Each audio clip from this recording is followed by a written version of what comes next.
Pengertian akidah. Akidah secara bahasa berasal dari kata aqada yaqidu aqidatan, yang berarti simpul, ikatan, perjanjian yang kokoh. Setelah berubah menjadi akidah berarti keyakinan.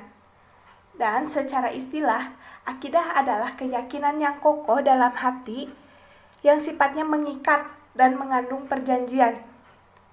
Kepercayaan dan keyakinan kepada Allah dengan mempercayai dan meyakini rukun iman yang 6. Rukun iman yang 6 itu yaitu yang pertama, mempercayai adanya Allah Subhanahu wa Ta'ala. Yang kedua, mempercayai adanya malaikat-malaikat Allah. Yang ketiga, mempercayai adanya kitab-kitab Allah. Yang keempat, mempercayai adanya rasul-rasul Allah. Yang kelima, mempercayai adanya hari akhir atau kiamat. Yang keenam, mempercayai adanya qada dan qadar. Akidah menurut Abu Bakar Al-Jazair dalam kitab Akidah Al-Mu'min, bahwasannya akidah itu adalah sejumlah kebenaran yang dapat diterima secara umum oleh manusia berdasarkan akal, wahyu, dan fitrah. Kebenaran ini dipatrikan di dalam hati serta meyakini kesohihan dengan pasti.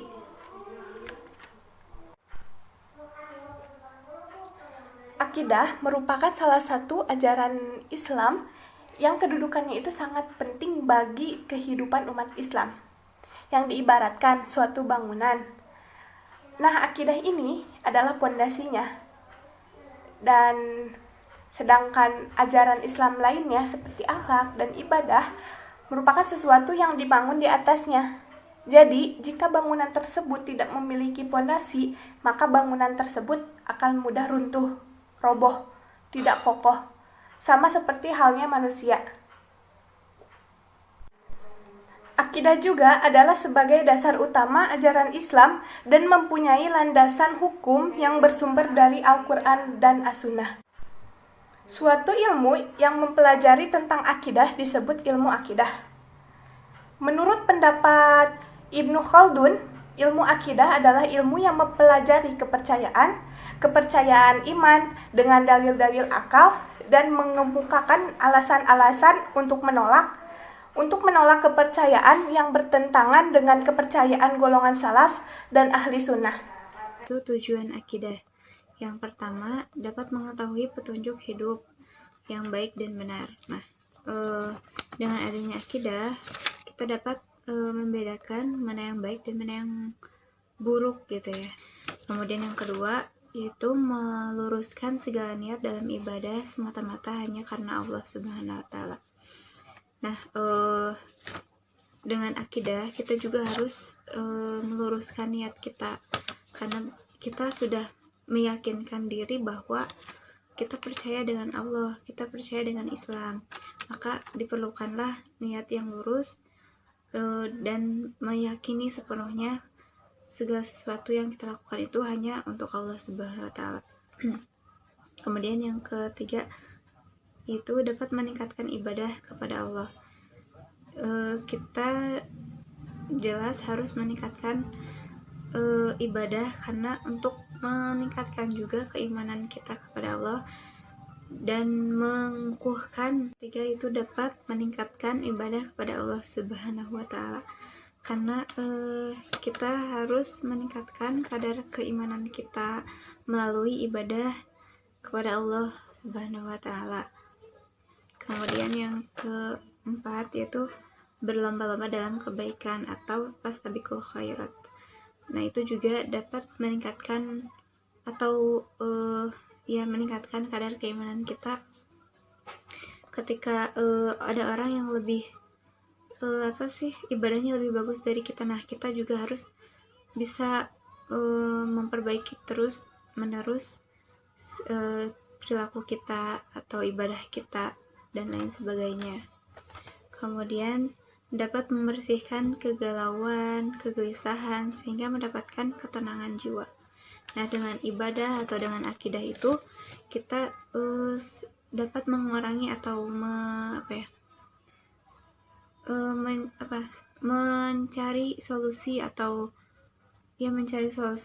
dari kegalauan, kegelisahan kita dengan meyakini bahwa Allah itu maha memberi kasih sayang gitu.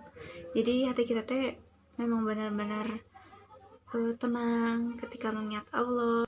Kemudian menciptakan hidup damai karena adanya kepercayaan. Nah, dengan akidah kita juga tadi ya yakin, percaya bahwa Allah itu yang maha kuasa di alam semesta ini. Jadi seseorang yang kokoh pendirian sehingga tidak mudah tergoyahkan. Dan yang terakhir, meraih kebahagiaan dunia dan akhirat. Nah, dan akidah pun kita pastinya akan bahagia di dunia maupun di akhirat. Cara meningkatkan akidah. Nah, di dalam kehidupan ini kita tidak pernah luput ya dari masalah, pasti selalu ada permasalahan-permasalahan di dalam kehidupan, sehingga itu merupakan ujian yang Allah berikan untuk meningkatkan kadar keimanan kita, meningkatkan rasa sabar kita kepada Allah Subhanahu wa Ta'ala. Nah, adapun caranya, yaitu yang pertama, kita harus meyakini bahwasannya Allah itu Maha Esa atau satu ya. Di dalam Quran surat Al-Ikhlas ayat 1-4 bahwa dijelaskan bahwa Allah itu ahad, satu gitu ya. Tidak diperanakan dan juga tidak beranak. Kemudian yang kedua, memperbanyak membaca Al-Quran. Nah, untuk meningkatkan keimanan kita yang tadi dan juga keimanan kita harus sering membaca Al-Quran, karena dan Al-Quran juga kita dapat merasakan ketenangan tersendiri, apalagi kandungan Al-Quran itu sangat luar biasa. Terkadang kita misalnya lagi sedih baca Al-Quran, terus kita baca maknanya itu sama persis seperti apa yang kita rasakan pada saat itu. Nah, ini ada di dalam Quran surat Al-Isra ayat 82. Kemudian yang selanjutnya, memperbanyak zikir atau mengingat Allah Subhanahu wa Ta'ala. Kembali lagi, dengan zikir kita meningkatkan akidah, meningkatkan keimanan. Di dalam Quran surat Ar-Ra'd ayat 28. Lalu yang keempat, yaitu merenungi dan senantiasa meresapi atas keagungan dan kekuasaan Allah Subhanahu wa Ta'ala. Di dalam Quran surat Az-Zumar ayat 67. Nah, untuk merenungi dan meresapi atas keagungan serta kekuasaan Allah itu dapat meningkatkan akidah kita, misalnya dengan cara kita tadabbur alam, terus mengetahui bahwa kekuasaan Allah itu memang nyata adanya gitu ya, yaitu memperbanyak ibadah kepada Allah. Jelas ya, itu dapat meningkatkan keimanan kita dan juga akidah kita. Kemudian menanamkan kalimat tauhid, berbanyak amal soleh. Banyak ya amal soleh yang sudah kita ketahui, baik dari sholat, saum, zakat, apalagi sodako dan lain sebagainya. Yang terakhir itu istiqomah di jalan Allah, dan kita harus tetap teguh pendirian, istiqomah tetap di jalan Allah di dalam Hud ayat 112. Akidah pada zaman Nabi Muhammad SAW. Nah, pada zaman Nabi Muhammad SAW, umat Islam itu telah bersatu dalam satu akidah. Jika di antara mereka itu terdapat perselisihan, maka pendapat dapat diatasi dengan wahyu. Perkembangan akidah pada masa itu bukan disiplin mengenai ilmu tersendiri, karena pada masa itu masalahnya sudah sangat jelas dan tidak terjadi perbedaan paham atau pendapat, jikalau ada pun langsung diterangkan oleh beliau. Pada fase Mekah, Nabi Muhammad SAW menghadapi dua tantangan, yaitu tantangan internal dan tantangan eksternal. Tantangan internal yaitu tantangan yang membentuk pembinaan akidah Islam, yaitu terhadap para sahabat yang senantiasa sudah mengikuti seruan beliau. Yang tantangan eksternalnya yaitu berbentuk perlawanan pada suatu kelompok kaum kafir Quraisy. Setelah Nabi di Madinah, bertambah pula tantangan beliau, yaitu tantangan pada para ahli kitab yang terdiri dari dua kelompok pemeluk agama, yaitu Nasrani dan Yahudi. Nabi menanamkan suatu corak agar akidah sebagaimana yang diajarkan lewat wahyu beliau, dengan mempercayai ketuhanan yang Maha Esa,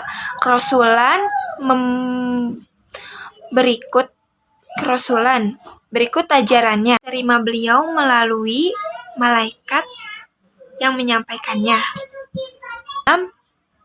Yang Nabi menanamkannya kepada para sahabat yang telah mengikutinya.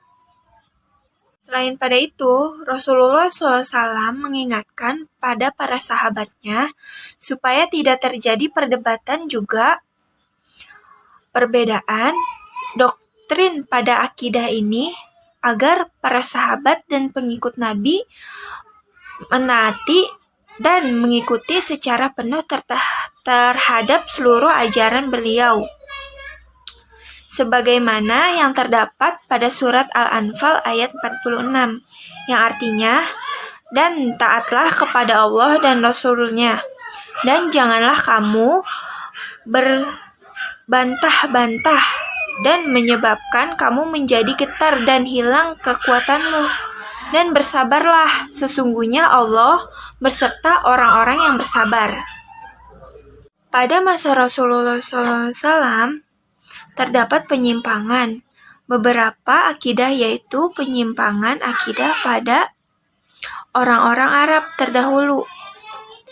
Dan pada saat itu, jikalau ada seorang yang menyimpang dari ajaran Nabi Muhammad SAW, orang itu disebutnya orang jahiliyah.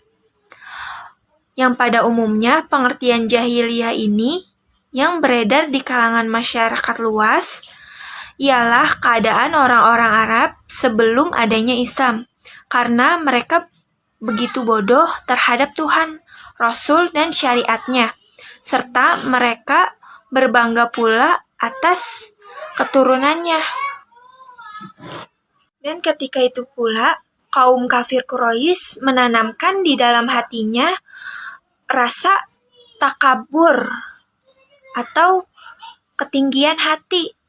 Lalu oleh Allah Subhanahu wa Ta'ala yang telah menurunkan keterangan kepada Rasul-Nya dan kepada orang-orang yang beriman, dan Allah juga mewajibkan kepada mereka, yaitu kalimat takwa atau patut kepadanya atau patut kepada pemiliknya. Walaupun demikian keadaannya, Nabi kepada para sahabat selalu menginginkan dan mengajarkan tetap berpegang teguh pada ajaran Islam dan harus bersikap netral kepada ahli kitab serta yang tidak membenarkan ataupun menyalahkan suatu pihak. Ajaran Nabi tersebut tergambar dalam hadis yang artinya, janganlah kamu membenarkan ahli kitab dan jangan pula kamu mendustakannya. Dan katakanlah, kami telah beriman kepada Allah Subhanahu wa Ta'ala dan kepada apa yang telah diturunkan kepada Nabi. Rasulullah SAW mempunyai sikap yang lembut kepada ahli kitab, karena para ahli kitab itu sistem kepercayaannya yang mereka anut itu berasal dari Allah Subhanahu wa Ta'ala. Sementara Rasulullah mengajarkan kepada para sahabatnya untuk bersikap tegas, juga keras kepada kaum Quraisy, karena kaum Quraisy sistem kepercayaannya itu sangat salah dan harus diperbaiki pula. Itu. Dengan ini Allah Subhanahu wa taala melarang umat Islam mempunyai hubungan perkawinan dengan orang-orang musyrik. Sedangkan Allah Subhanahu wa taala memperbolehkan umat Islam untuk menjalin hubungan dengan ahli kitab, namun ada syaratnya, yaitu wanita ahli kitab yang mereka ambil itu masih terjaga dalam keadaan kesuciannya.